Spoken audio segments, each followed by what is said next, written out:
In my last video, Steady Shooting, I talked about mostly lightweight stuff that I use for vlogging or my walk around videos. Today I'm going to talk about my heavier duty stuff that I use for making films. We're going to talk about my fluid head tripod, big gimbal, and this little tripod here is Cambo Photo. This thing looks like a lightweight tripod, but it's a heavy duty tabletop. Yeah, this little guy right here, this Cambo Photo tripod, has probably gotten more use than any other piece of support equipment that we have. And I use this thing all the time. These little guys will extend out about that far,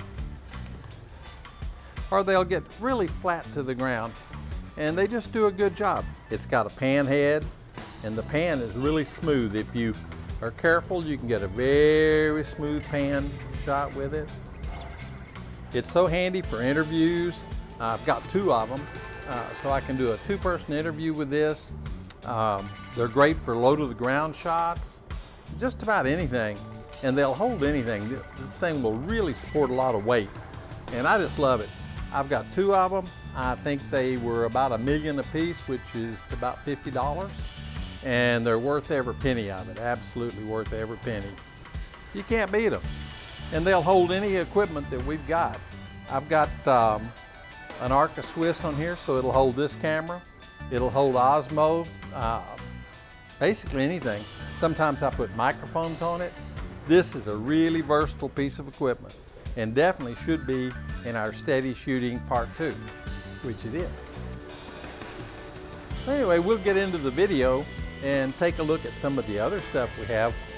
Bigger tripod, our fluid head tripod, and gimbals.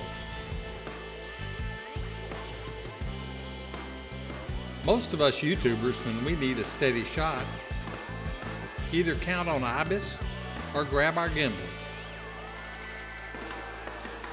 Using a fluid head tripod solves problems that I don't think you could solve with other equipment. Today I'm doing a little test. I'm putting a super zoom camera on my Daiwa fluid head tripod. I'm going to have Rhea walk down to the end of the street, which is about 40 meters away. We'll have Rhea walk back and forth over there, and I'll do a panning shot to see if I can follow her and hope it comes out smooth. I think it came out pretty good. Better than it would be if you used a handheld gimbal. Hey, I think these tripods still have a lot of use left in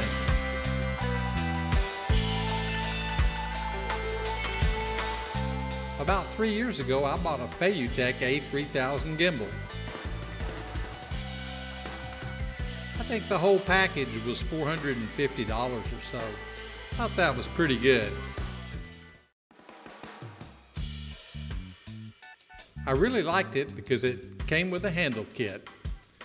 The handle kit was really well designed. The controls for the handle were on the handle itself, and you didn't have to move your hand in order to operate the gimbal. You operated it from the handle. That was a pretty smooth feature. I really like this old gimbal. I've used it for a long time now, and I don't use it with any app or anything, just the controls that are on the gimbal. It works pretty good.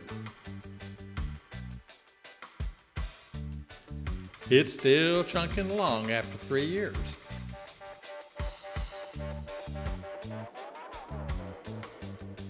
Here's something you have to be really careful with. This is called a gimbal tiger.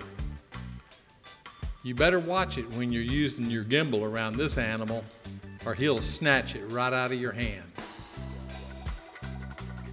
I like this whole gimbal. If I were going to buy another gimbal, I'd probably buy a second-hand one.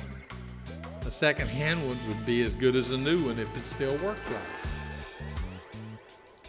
And you'd save some money too.